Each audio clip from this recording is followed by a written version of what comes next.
আসসালামু আলাইকুম। একটু দাঁড়ান। নবী পাক সাল্লাল্লাহু আলাইহি ওয়াসাল্লামের একটি অনেক সুন্দর হাদিস শুনে যান। আমাদের প্রিয় নবীজি বলেছেন, যে ব্যক্তি জুম্মার দিনে অন্তত একবার এই দোয়াটি পড়বে, আল্লাহ তার সকল গুনাহ মাফ করে দেবেন। এমনকি তার গুনাহ যদি আকাশের সমান বিশাল বা সমুদ্রের পানির বিন্দুর সমানও হয়, তবুও দয়াময় আল্লাহ তাকে ক্ষমা করে দেবেন। তার রহমতে আপনার অবস্থা হবে এমন যেন আপনি আজই আপনার মায়ের গর্ভ থেকে নিষ্পাপ হয়ে ভূমিষ্ঠ হয়েছেন। সুবহানাল্লাহ। একবার ভাবুন, আপনার একটি শেয়ারের মাধ্যমে যদি কেউ এই দোয়াটি শেখে এবং আমল করে আর তার জীবনের সব গুনাহ মাফ হয়ে যায়, তবে সেই বিশাল সওয়াব আপনিও পাবেন। আর যদি আপনি এই খবরটি অন্যদের না জানান, তবে কিয়ামতের দিন আপনাকে এ বিষয়ে প্রশ্ন করা হতে পারে। তাই আসুন আমরা এই আমলটি করি।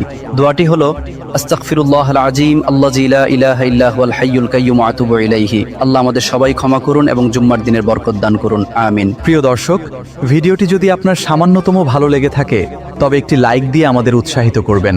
দিনের এই খেদমতে শরিক হতে দিনটুব চ্যানেলটি সাবস্ক্রাইব করে আমাদের পরিবারের সদস্য হয়ে যান। ইনশাআল্লাহ আপনার একটি শেয়ার বা সাবস্ক্রিপশনের মাধ্যমে দিনের আলো পৌঁছে যাবে আরও অনেকের কাছে।